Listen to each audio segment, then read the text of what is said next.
আকাশবাণী খবর পড়ছি শুভ্রা চক্রবর্তী। বিশেষ খবর।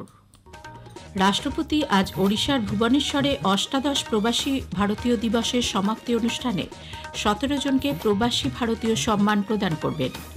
2047 সালের মধ্যে উন্নত ভারত গঠনে প্রবাসী ভারতীয়দের অবদানের ওপর গুরুত্ব দিয়েছেন প্রধানমন্ত্রী। কেন্দ্রীয় তদন্ত সংস্থা সিবিআই প্রাক্তন অর্থমন্ত্রী পি চিদম্বরমের পুত্র কংগ্রেস সাংসদ কার্তি চিদম্বরমের বিরুদ্ধে নতুন করে দুর্নীতির একটি মামলা রুজু করেছে।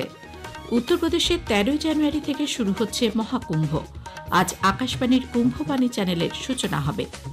ভারত ও আয়ারল্যান্ডের মধ্যে মহিলাদের 3টি একদিনের আন্তর্জাতিক ক্রিকেট ম্যাচের সিরিজ আজ শুরু হচ্ছে। আসছে বিস্তারিত খবরে। রাষ্ট্রপতি দ্রৌপদী মুর্মু আজ ভুবনেশ্বরের জনতা ময়দানে অষ্টাদশ প্রবাসী ভারতীয় দিবস সম্মেলনে অংশ নেবেন। গতকাল সন্ধ্যায় ওড়িশার রাজধানীতে পৌঁছে রাষ্ট্রপতি প্রায় 75টি দেশ থেকে আসা অনাবাসী ভারতীয়দের উদ্দেশ্যে বক্তব্য রাখেন। গত বুধবার থেকে শুরু হওয়া 3 দিনব্যাপী সম্মেলনের আজই শেষ দিন।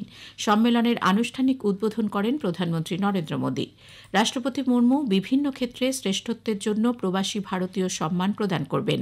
এই পুরস্কার হল অনাবাসী ভারতীয় বংশোদ্ভূত ব্যক্তি, প্রতিষ্ঠিত ও পরিচালিত কোনো সংস্থা বা প্রতিষ্ঠানকে প্রদত্ত সর্বোচ্চ সম্মান, যারা ব্যতিক্রমী সামাজিক ও মানবিক কাজের মাধ্যমে ভারতে বা বিদেশে উল্লেখযোগ্য অবদান রেখেছেন। 2047 সালের মধ্যে উন্নত ভারত গঠনে প্রধানমন্ত্রী নরেন্দ্র মোদী প্রবাসী ভারতীয়দের অবদানের ওপর গুরুত্ব দিয়েছেন। ওড়িশার ভুবনেশ্বরের অষ্টাদশ প্রবাসী ভারতীয় দিবসের উদ্বোধনী অনুষ্ঠানে গতকাল প্রধানমন্ত্রী বিশ্বের উন্নয়নে গুরুত্বপূর্ণ ভূমিকা গ্রহণের জন্য প্রবাসী ভারতীয়দের প্রশংসা করে তাদের বিশ্বের রাষ্ট্রদূত হিসেবে উল্লেখ করেন। তারা ভারতীয় মূল্যবোধকে বিশ্বের দরবারে তুলে ধরেছেন। প্রধানমন্ত্রী জানান, গত 10 বছরে তিনি বিশ্বের অনেক নেতার সঙ্গে সাক্ষাৎ করেছেন, যারা প্রবাসী ভারতীয়দের উচ্ছ্বসিত প্রশংসা করেছেন। এই প্রধান কারণ বিশ্বের দরবারে ভারতীয় মূল্যবোধ ও সংস্কৃতির বার্তা দ্বারা পৌঁছে দিয়েছেন যথোচিতভাবে। প্রধানমন্ত্রী বলেন, গত 1 দশকে দেশের 25 কোটিরও বেশি মানুষ দারিদ্র্যসীমা থেকে বেরিয়ে এসেছেন। সেই সঙ্গে বিশ্বের 3য় বৃহত্তম অর্থনীতির দেশ হয়ে ওঠার পথে এগিয়ে গেছে ভারত।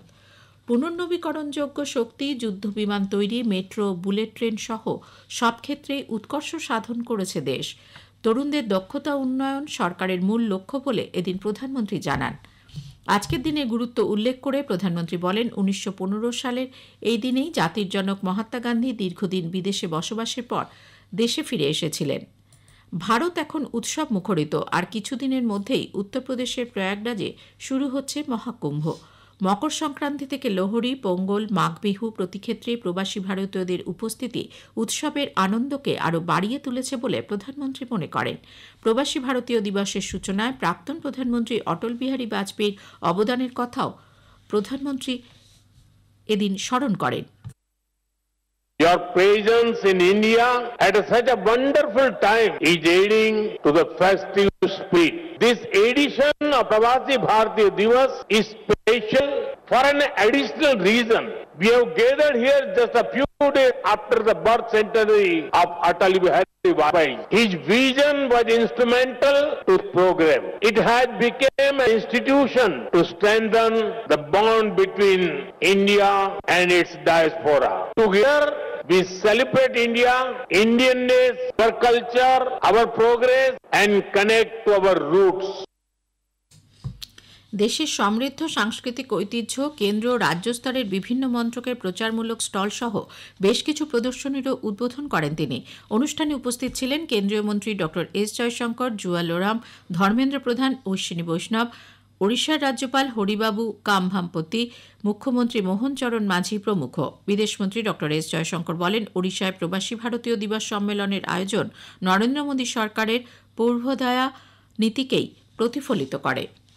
3 বারের গ্র্যামি পুরস্কার জয়ী রিকি কেজের পারফরমেন্সের মধ্য দিয়ে গতকাল অনুষ্ঠানের সূচনা হয়। অনুষ্ঠানে প্রধান অতিথি ত্রিনিদাদ ও টোবাগো প্রজাতন্ত্রের রাষ্ট্রপতি ক্রিস্টিন কার্লা কাঙ্গালুও ভার্চুয়ালি বক্তব্য রাখেন। বিভিন্ন সমস্যার সমাধানে বিশ্ব ভারতের দিকে তাকিয়ে রয়েছে বলে প্রধানমন্ত্রী মন্তব্য করেছেন। নতুন দিল্লিতে জিনোমিক্স ডেটা কনক্লেভে তিনি গতকাল ভার্চুয়ালি বক্তব্য রাখেন। জিনোম ইন্ডিয়া প্রকল্প দেশের জৈব প্রযুক্তির ক্ষেত্রে গতি এনেছে। গত 10 বছরে জৈব অর্থনীতির উল্লেখযোগ্য উন্নয়নের কথাও তিনি তুলে ধরেন। এই সময়কালে দেশে গবেষণা ও উদ্ভাবনের ওপর বিশেষ গুরুত্ব দেওয়া হয়েছে। 2014 সালে $10 বিলিয়ন পরিমাণ দেশের জৈব অর্থনীতি এখন $150 বিলিয়ন উন্নীত হয়েছে। ভারত বর্তমানে বিশ্বের কাছে ফার্মা হাব হিসেবে পরিচিতি পেয়েছে। প্রধানমন্ত্রী বলেন, কোটি কোটি মানুষকে বিনামূল্যে চিকিৎসা প্রদান করা হচ্ছে, গড়ে তোলা হয়েছে উন্নত স্বাস্থ্য পরিকাঠামো। অনুষ্ঠানে বিজ্ঞান ও প্রযুক্তিমন্ত্রী জিতেন্দ্র সিং ডেটা প্রোটোকল বিনিময়ের জন্য ফ্রেমওয়ার্ক প্রকাশ করেন। এছাড়াও আইবিডিসি ডেটা অ্যাক্সেস পোর্টালেরও সূচনা করেন তিনি। কেন্দ্রীয় তদন্ত সংস্থা সিবিআই প্রাক্তন অর্থমন্ত্রী পি চিদম্বরমের পুত্র কংগ্রেস সাংসদ কার্তি চিদম্বরমের বিরুদ্ধে নতুন করে দুর্নীতির একটি মামলা রুজু করেছে।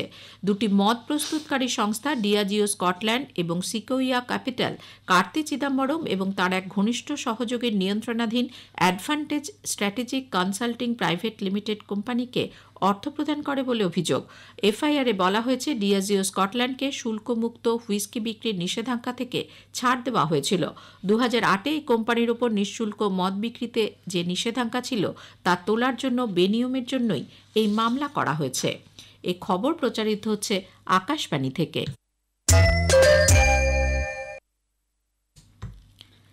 আমাদের সংবাদ শোনা যাবে ইউটিউব চ্যানেল আকাশবাণী সংবাদ বাংলা, ফেসবুক ও ইনস্টাগ্রাম আকাশবাণী সংবাদ কলকাতা এবং এক্স হ্যান্ডেল AIR নিউজ কলকাতাতে।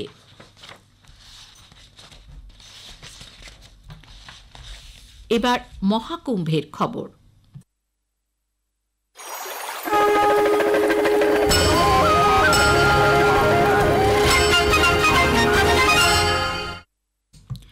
উত্তরপ্রদেশের মহাকুম্ভনগরে 13 জানুয়ারি থেকে শুরু হচ্ছে মহাকুম্ভ। মুখ্যমন্ত্রী যোগী আদিত্যনাথ গতকাল মেলার প্রস্তুতি পর্যালোচনা করেন। গঙ্গা, যমুনা ও সরস্বতী নদীর মিলনস্থল প্রয়াগরাজে মহাকুম্ভ মেলা চলবে 26শে ফেব্রুয়ারি পর্যন্ত। 12 কিলোমিটার সঙ্গম এলাকার নদীর তীরে পুণ্যস্নানের ঘাট তৈরি হয়েছে। দেশ বিদেশের 45 কোটিরও বেশি পুণ্যার্থীর সমাবেশ ঘটবে বলে মনে করা হচ্ছে। নিরাপত্তার কথা মাথায় রেখে ওয়াচ টাওয়ার বসানো হয়েছে, মোতায়েন করা হয়েছে নৌ পুলিশ। আকাশবাণীর কুম্ভবাণী চ্যানেলটি আজ উত্তরপ্রদেশের প্রয়াগরাজে চালু হবে। মুখ্যমন্ত্রী যোগী আদিত্যনাথ এর সূচনা করবেন। অনুষ্ঠানে ভার্চুয়ালি উপস্থিত থাকবেন তথ্য ও সম্প্রচার প্রতিমন্ত্রী ডক্টর এল মুরুগান। মুখ্যমন্ত্রী কুম্ভ মঙ্গলধুনেরও সূচনা করবেন।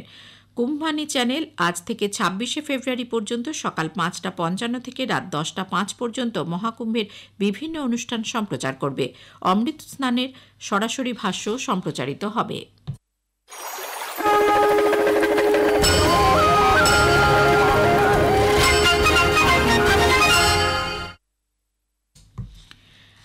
আগামী সাধারণতন্ত্র দিবসে প্রায় 10,000 বিশেষ অতিথিকে আমন্ত্রণ জানানো হয়েছে, যাদের মধ্যে রয়েছেন পঞ্চায়েত প্রধান, ত্রাণকর্মী, মন কি বাত অনুষ্ঠানে অংশগ্রহণকারী তাঁত ও হস্তশিল্পকর্মী, আমার ভারত স্বেচ্ছাসেবক প্রমুখ। প্রতিরক্ষা মন্ত্রক জানিয়েছে, অতিথিদের মধ্যে আয় বৃদ্ধি ও কর্মসংস্থানের জন্য স্বনির্ভর গোষ্ঠীর মাধ্যমে গুরুত্বপূর্ণ ভূমিকা রেখেছেন এমন কয়েকজনও রয়েছেন।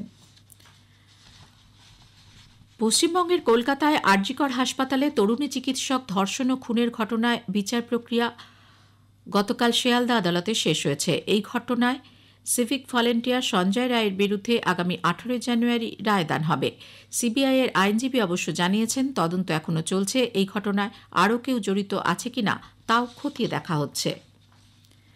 আন্তর্জাতিক জলসীমা লঙ্ঘনের দায়ে শ্রীলঙ্কা নৌবাহিনী তামিলনাড়ুর নাগাপট্টিনাম ও কারাইকালের 10 জন মৎস্যজীবীকে গ্রেপ্তার করেছে। জিজ্ঞাসাবাদের জন্য তাদের কাঙ্কেসান্তুরাই বন্দরে শ্রীলঙ্কার নৌবাহিনীর ক্যাম্পে নিয়ে যাওয়া হয়েছে। প্রবীণ নেপথ্য গায়ক পি জয়চন্দ্রন প্রয়াত। বয়স হয়েছিল 80 বছর। ত্রিশূরের একটি হাসপাতালে গতকাল তিনি শেষ নিঃশ্বাস ত্যাগ করেন। 6 দশকেরও বেশি সময় ধরে জয়চন্দ্রন মালায়ালাম, তামিল, তেলেগু, হিন্দি, কন্নড় সহ বিভিন্ন ভাষায় 16,000-এরও বেশি গান গেয়েছেন। ভারত ও আয়ারল্যান্ডের মধ্যে মহিলাদের 3টি একদিনের আন্তর্জাতিক ক্রিকেট ম্যাচের সিরিজ আজ শুরু হচ্ছে। গুজরাটের রাজকোটে খেলা শুরু হবে সকাল 11টায়। ভারতীয় দলের অধিনায়কত্ব করছেন স্মৃতি মান্ধানা। শেষ করার আগে খবরের বিশেষ অংশ আরও একবার। রাষ্ট্রপতি আজ ওড়িশার ভুবনেশ্বরে অষ্টাদশ প্রবাসী ভারতীয় দিবসের সমাপ্তি অনুষ্ঠানে 17 জনকে প্রবাসী ভারতীয় সম্মান প্রদান করবেন। 2047-এর মধ্যে উন্নত ভারত গঠনে প্রবাসী ভারতীয়দের অবদানের উপর গুরুত্ব দিয়েছেন প্রধানমন্ত্রী। উত্তরপ্রদেশের 13 জানুয়ারি থেকে শুরু হচ্ছে মহাকুম্ভ। আজ আকাশবাণীর কুম্ভবাণী চ্যানেলের সূচনা হবে। ভারত ও আয়ারল্যান্ডের মধ্যে মহিলাদের 3টি একদিনের আন্তর্জাতিক ক্রিকেট ম্যাচের সিরিজ শুরু হচ্ছে আজ। খবর শেষ হলো। এর পরের খবর 7টা বেজে 25 মিনিটে।